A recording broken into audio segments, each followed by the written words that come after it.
Hello hello, bienvenue sur le podcast Les choses de la vie. Les choses simples sont belles, partageons les ondes positives et profitons pleinement de chaque instant que nous offre la vie. J'espère que mon contenu te plaira et je te dis à très vite.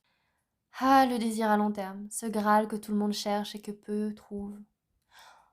On commence une relation dans une tornade de passion et quelques années plus tard, le feu a baissé. C'est normal, mais est-ce que c'est inévitable? Aujourd'hui, on explore les vraies raisons pour lesquelles le désir s'étiole et surtout ce qu'on peut y faire. La chimie qui s'use.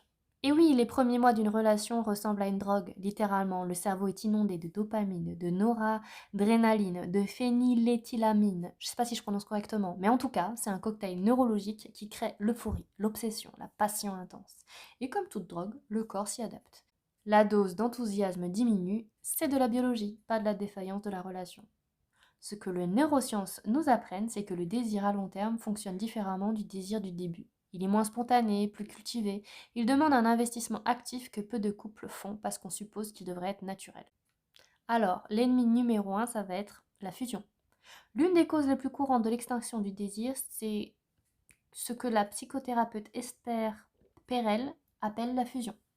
On devient on. On partage tout. On connaît tout de l'autre. On prédit ses réactions. On finit ses phrases. Et paradoxalement, plus on se rapproche de ce sens-là, moins il y a de désir. Le désir a besoin d'un espace, d'une légère distance, d'un mystère. On désire ce qu'on n'a pas totalement. Ce n'est pas un défaut de relation, c'est de la nature du désir. Et la solution? Préserver une part d'individuel dans la vie de couple. Garder ses amis, ses passions, des espaces qui n'appartiennent pas au on. Et puis on se retrouve avec curiosité, comme si l'autre pouvait encore vous surprendre, parce qu'il et elle peut. C'est réintroduire la nouveauté. Le cerveau réagit au désir comme à la nouveauté. Une étude célèbre a montré que les couples qui faisaient des activités nouvelles ensemble, pas juste des sorties habituelles, voyaient leur satisfaction augmenter significativement. Alors pas besoin d'aller sauter en parachute, il suffit juste d'apprendre quelque chose ensemble, de voyager vers un endroit inconnu, d'essayer quelque chose pour la première fois. Ce principe veut aussi pour l'intimité. Le désir se réveille quand on sort de la routine, et ça demande d'en parler, ce qu'on verra dans un autre épisode. Alors, que font les couples qui durent? Les recherches sur les couples heureux à long terme montrent plusieurs points communs. Ils se touchent régulièrement en dehors du contexte sexuel, comme les câlins, les mains, les contacts physiques affectueux.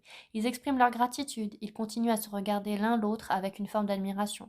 Et surtout, ils considèrent le désir comme quelque chose qu'on entretient, pas quelque chose qui est là ou pas, c'est un choix quotidien, pas romantique.